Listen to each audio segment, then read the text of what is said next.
Have you ever had a conversation with someone and found yourself totally incapable of hearing what they had to say because of how they looked or dressed or what group they belonged to?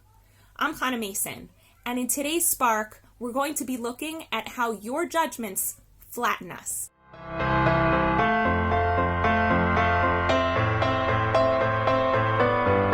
Growing up, I always felt uncomfortable in just about everything I wore, and I really hated to go shopping. Actually, I still hate to go shopping, but I really didn't like going shopping, and I always just felt like an awkward kid with an awkward body and an awkward this and an awkward that. And I knew so many people in my world who dressed so nice and had beautiful jewelry, and they went out into the world and they just looked absolutely glorious. And I always found it really intimidating.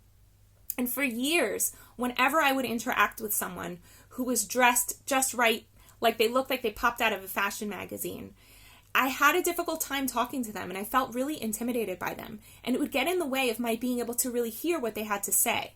On the one hand, I would just assume that their lives are absolutely perfect, which is totally ridiculous. And on the other hand, I would assume that they didn't really have anything particular to share or offer to me.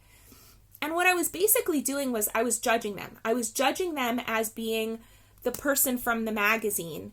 And just like the people in the magazines, they're flat, right? Because paper's just totally flat. So I took this 3D person who was a whole world, had a whole emotional world, challenges as well as successes, learnings as well as setbacks. I just flattened them all. And so it didn't really matter what it is they specifically had to say. I just couldn't hear it, because you don't want to hear anything from a flat piece of paper.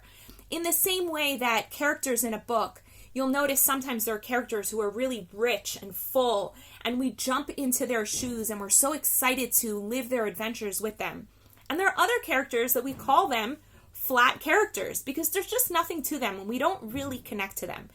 And sometimes that's okay, right? If you're reading a book, there's going to be characters in the background, like the lady at the cash register. Doesn't need to be a full character.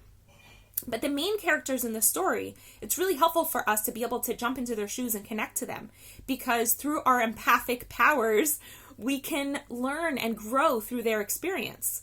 And every single person that comes into our lives has that exact same capacity. They have the ability to teach us something, to bring us into their world, and to share with us all of the wisdom that they have to offer. But when we flatten them, that's it. They lose and we lose, because there's no real exchange that can happen. So how do we go about flattening people? One way we can do it is by assuming that that person is representative of a certain group. So for example, we could say, Jane is Hispanic, and then I've just flattened her as being one of many Hispanic people, as opposed to just being Jane. And it could be that there are parts of her that reflect Hispanic culture or ideology, and there are other parts that just totally don't. Or we could look at someone who's a certain age. We could look at a kid who's 10 and make assumptions about how intelligent they might be. This happens to us all the time. So now our son is 14, so he kind of looks more like an adult. So when he talks in a sophisticated way, it doesn't really jar people so much. But people assume that all 6-year-olds or all 10-year-olds are supposed to speak in a certain way.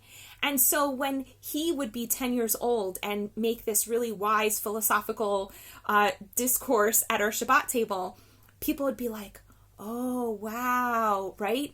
And then they would flatten him and they would say, he's so smart.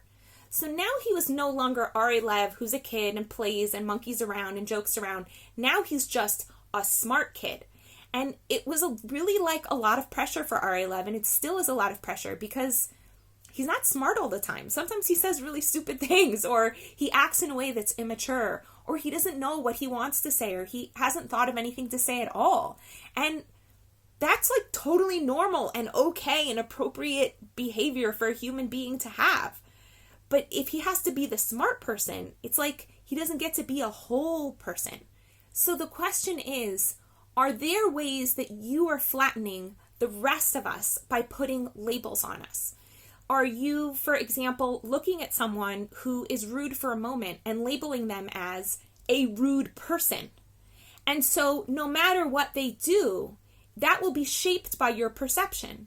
So even when they come over to your house and offer you flowers, let's say, you might twist the entire situation. If you've labeled them as rude, you might twist the entire situation to become about how that person's only giving you flowers because they're trying to manipulate you to give something to you. Instead, they're just being kind and they just want to be generous and give you something. But generosity doesn't fit so well with rude. And so you don't even see that this person is more complex than that. And my experience is that sometimes I'm really kind and sometimes I'm really obnoxious. Sometimes I'm super happy and sometimes I'm angry. Sometimes I really connect to the fact that I'm from Colombia and to the music of my people. And sometimes I connect to the fact that I'm Israeli and to the music of that people. And sometimes I'm intelligent and reflective of the Ivy League degree that I have. And sometimes I'm just so insanely, ridiculously obtuse. Because I'm human and I'm complex, just like the rest of us. And it's really helpful to notice when you're defining life in such flat ways. Are you defining a group of people as being a certain way? Or are you defining a specific person as being a certain way? Because when you do that, you trap us and you don't give us the opportunity to show you all of the complexities of the humanity that we are. And I see this coming up particularly in politics right now, where there'll be African American economists who express quite conservative views on economics and policy. And people can't handle that someone of a certain skin color is reflecting a certain ideology. So they either ignore them entirely, or they assume that there's something really twisted about this person, that they're not willing to accept their African American identity and they're pretending to be white. You have to really flatten someone in order to do that. You have to miss the fact that, like the rest of us, you're full of paradox and complexity and richness, and you might have values and not always live by them, or you might have certain values that are in contradiction to other values that you hold. And that's just what it is to be a human being. And there's something really uncomfortable about that we're not simple and that we can't be boxed in and that we can't just label the world in very neatly organized categories. And in order to live in a world where you can really learn from every human being and accept yourself in all of your complexity, you're gonna have to be okay with the discomfort of not knowing exactly everything about everyone and having everyone fit into the boxes you'd like to neatly put them in, including yourself. And you might miss on the opportunity to maybe change the way you perceive something in the world, to change your understanding of people, of yourself, of policy, of decision making.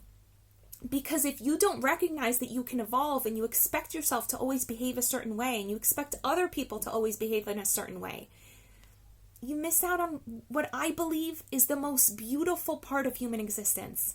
And that is growth. And that is challenge. And that is overcoming challenge.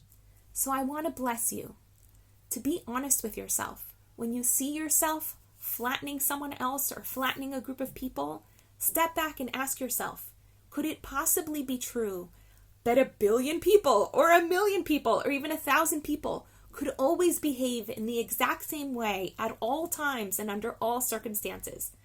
And all you have to do is look at yourself and say, do I ever always behave or think or say exactly the same things at all times under all circumstances?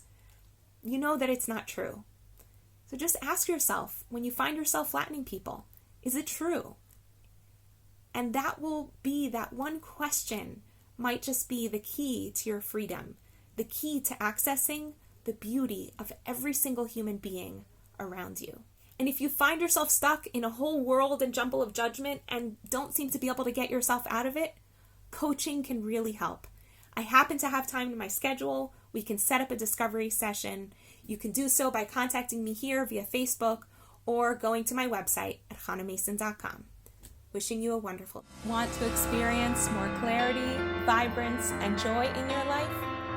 Book a discovery session with Hannah at hannahmason.com/joy.